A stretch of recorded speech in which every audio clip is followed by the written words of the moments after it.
As-salamu Alaykum. Hello kids, how are you today? Are you enjoying our videos? I know you are. I hope you are learning a lot from our videos as well. Insha'Allah, today I'm going to tell you the story of Prophet Yaqub alayhi salam. Now listen carefully. Bismillah. The story of Prophet Yaqub alayhi salam. Yaqub alayhi salam continued to work for his uncle for 20 long years. Laban's wealth had increased substantially because of the Prophet.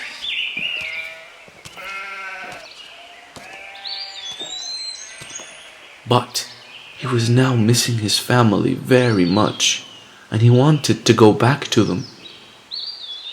One day, the Prophet asked his permission to return to his family. Laban agreed and promised him reward for working so hard. "Give me each speckled, spotted and black lambs that were born this year," said Yaqub alayhi salam. Laban agreed, and the Prophet walked away happily.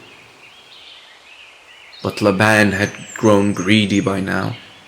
He was not willing to part with the sheep he owned. He asked his sons to take away all the speckled, spotted and black sheep from the flock. When Yaqub alayhi salam woke up in the morning, he realized that he had been tricked by his uncle. But Laban's trick didn't help him at all. When the sheep bred, most of them were born black or speckled. This was a miracle. When Laban saw this, he was angry. He had promised all the black lambs to Yaqub alayhi salam. One day, Allah subhanahu wa ta'ala asked the Prophet to return to his country. The Prophet asked his wives and children to start packing as they were about to leave Haran. He took everything that belonged to him, including the spotted and black lambs. The Prophet did not tell Laban about his plans. He knew that his uncle would trick him into staying back, and knew that his uncle would never let him take his share of cattle. When Laban realized that Yaqub had taken his belongings and left Haran, he was very angry. So, he took his people and followed Yaqub alayhi salam before they reached far. Laban and his team followed the tracks of the Prophet, and soon they caught up with him. "Why did you leave without my knowledge?" asked Laban. "If you had told me that you were leaving, we could have celebrated this occasion with a feast, and I could have bid farewell to my daughters as well." The Prophet somehow convinced his uncle, and they decided they would no longer interfere in the affairs of others. They sat on a hill called Galid, and they made a covenant there. It was decided that neither of them would enter the land of the other from that day. Then they cooked food and ate it together. Then each bade the other farewell as they departed, returning to their own country. The Prophet and his family walked, then started traveling towards his country. One day, at the break of dawn, the Prophet was sitting outside his tent. It was then that an angel appeared before him in the shape of a man. Then the angel started to wrestle with the Prophet.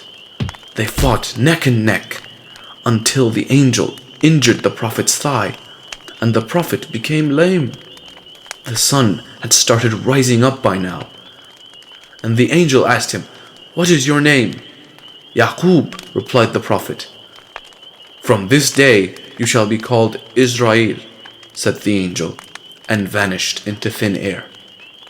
The Prophet could not believe his eyes, and he realized that the man was actually an angel. The Prophet and his family continued through their journey.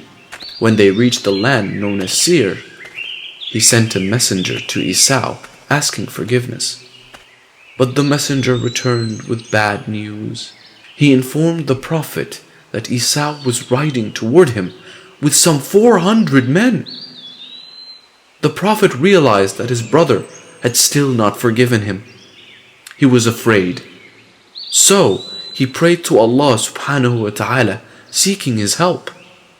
The Prophet then prepared a great present for his brother. He asked his servants to take 200 goats, 200 ewes, 30 camels, and many other animals along with them. He asked them to go ahead before him.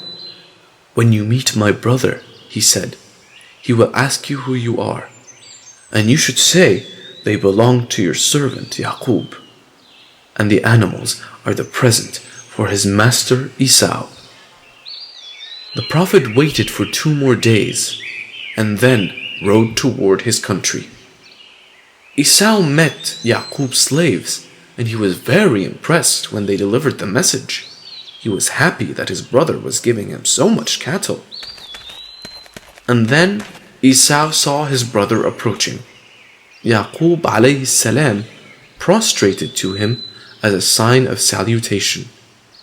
Esau was very happy when he saw this, and he had tears in his eyes. He hugged his brother and sought forgiveness for being angry with him for all these years. "Who are these people with you?" asked Esau when he saw the women and children. "They were given to me by our God," said the Prophet humbly. Leah, Rachel, the children, and all his slaves came and prostrated before Esau as a sign of respect. Esau refused to accept the gifts at first, but the Prophet insisted, and he had to accept them at last. All of them started traveling back to their country, and they were led by none other than Esau. On their way back, the Prophet camped near Jerusalem. It was here that the Prophet had poured the oil on a rock years ago. He then built a mosque as he had promised. Prophet Yaqub alayhi salam had 12 sons in total, and Yusuf was among them. He grew up into a handsome and devoted man. They migrated to Egypt, and they lived there for 17 years. And after living and preaching about God for a long time, the Prophet died at the age of 147. Did you like the stories, friends? If you liked the video, don't forget to click that subscribe button and the notification bell to keep updated on all our videos. Please tell your friends about the channel as well. That's all for today. Goodbye!